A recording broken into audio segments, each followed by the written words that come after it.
Kagame. Et cette fois, il appelle l'Union européenne à témoin. Mais entre nous, témoin naître ou complice silencieux d'une guerre qui déchire l'Est du Congo. C'est le moment de dire les choses comme elles sont. Félix Tshisekedi a parlé sans détour. Il a rappelé ce que beaucoup savent.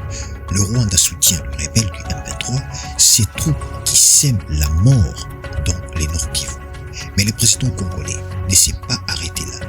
Il a pointé du doigt l'hypocrisie internationale. Oui, l'Europe condamne, oui, elle parle de paix. Mais pendant qu'elle parle les contrats commerciaux avec égal contenu, les entreprises européennes exploitent les minéraux issus des zones en guerre et les sanctions restent symboliques. Félix Tshisekedi a eu raison de dire on ne peut pas prêcher la paix et financer la guerre.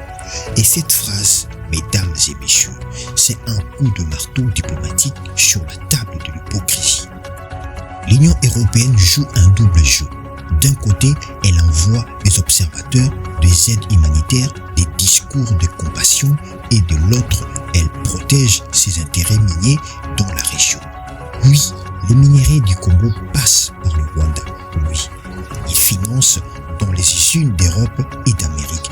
Alors, posons la vraie question. Qui profite du sang congolais? Tant que l'argent circulera, tant que les puissances fermeront les yeux, le Congo saignera. Et la paix restera un simple slogan diplomatique. Tshisekedi lui ose le dire tout haut et ses courages dérangent parce qu'il brise le confort de menteur. La guerre de l'Est n'est plus seulement une affaire entre Kigali et Kinshasa. C'est devenu le miroir de la domination économique sur l'Afrique. Derrière chaque balle tirée à Goma, il y a une main étrangère qui tire les ficelles ailleurs.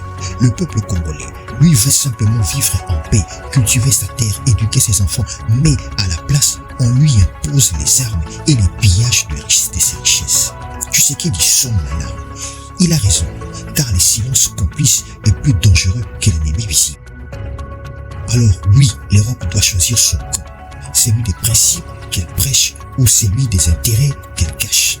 Et pendant que certains hésitent, d'autres leaders africains montrent la voie.